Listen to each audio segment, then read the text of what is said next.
Assalamualaikum warahmatullahi wabarakatuh. Bersyukur kepada Allah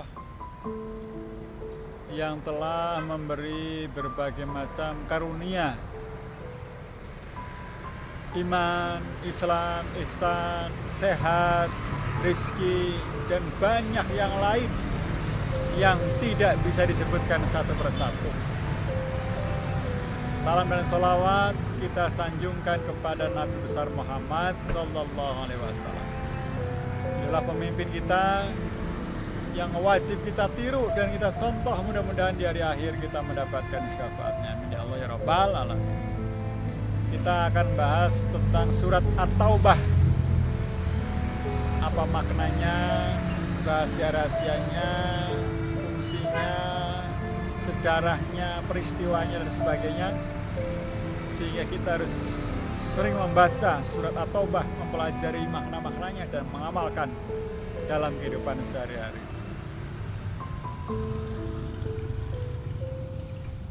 Surat At-Taubah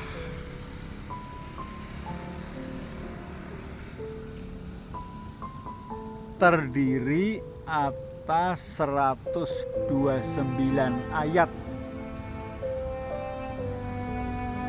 termasuk golongan surat-surat Madaniyah. Surat ini dinamakan At-Taubah, yang berarti pengampunan.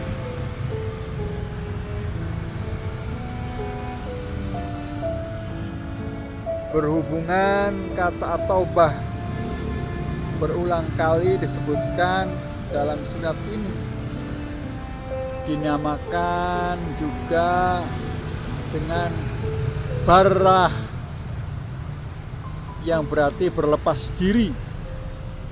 Yang di sini maksudnya pernyataan pemutusan perhubungan, disebabkan kebanyakan pokok pembicaraannya tentang pernyataan pemutusan perjanjian damai dengan kaum musyrikin.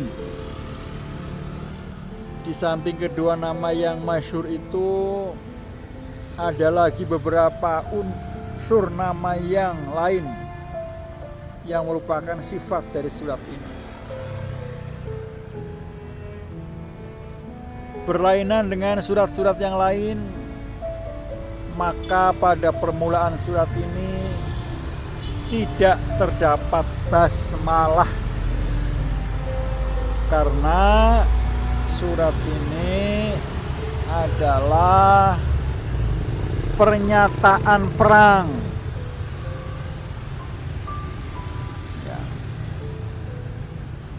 Perang total, dengan arti bahwa segenap kaum muslimin dikerahkan untuk memerangi seluruh kaum musyrikin. Sedangkan basmalah bernafaskan perdamaian dan cinta kasih Allah Subhanahu wa ta'ala.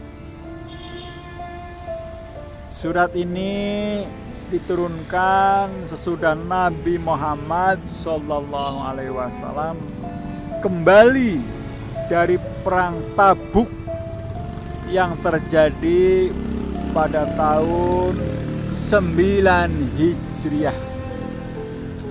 Pengumuman ini disampaikan oleh Sayyidina Ali radhiyallahu anhu pada musim haji tahun itu juga. Selain dari itu, pernyataan pembatalan perjanjian damai dengan kaum musyrikin itu, maka surat ini mengandung pula pokok-pokok isi sebagai berikut. Misalnya, satu, keimanan. Allah selalu menyertai hamba-hambanya yang beriman. Pembalasan atas amal-amal manusia hanya dari Allah. Segala sesuatu menurut sunatullah. perlindungan Allah bagi orang-orang yang beriman, kedudukan Nabi Muhammad Sallallahu Alaihi Wasallam di sisi Allah, tentang hukum-hukum kewajiban menafkahkan harta, macam-macam harta dalam agama, serta penggunaannya, jizyah, perjanjian dan perdamaian, kewajiban umat Islam terhadap nabinya, sebab-sebab orang Islam melakukan perang total, beberapa dasar politik kenegaraan, dan peperangan dalam Islam.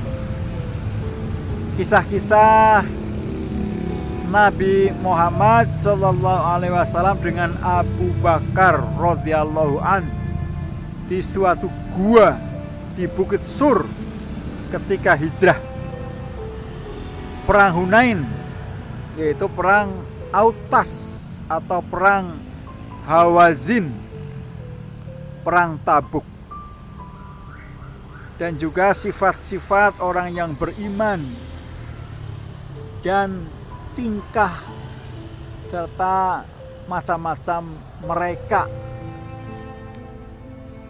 Surat At-Taubah mengandung pernyataan pembatalan perjanjian damai oleh Nabi Muhammad Sallallahu Alaihi Wasallam dengan kaum musyrikin, karena mereka tidak memenuhi syarat-syarat perjanjian damai pada perjanjian Hudaibiyah.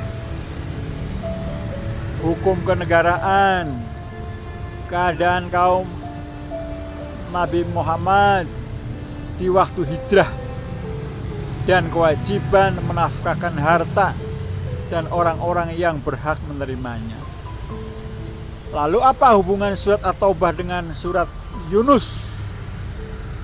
Satu, akhir surat At-Taubah ditutup dengan menyebutkan tentang risalah Nabi Muhammad Sallallahu Alaihi Wasallam,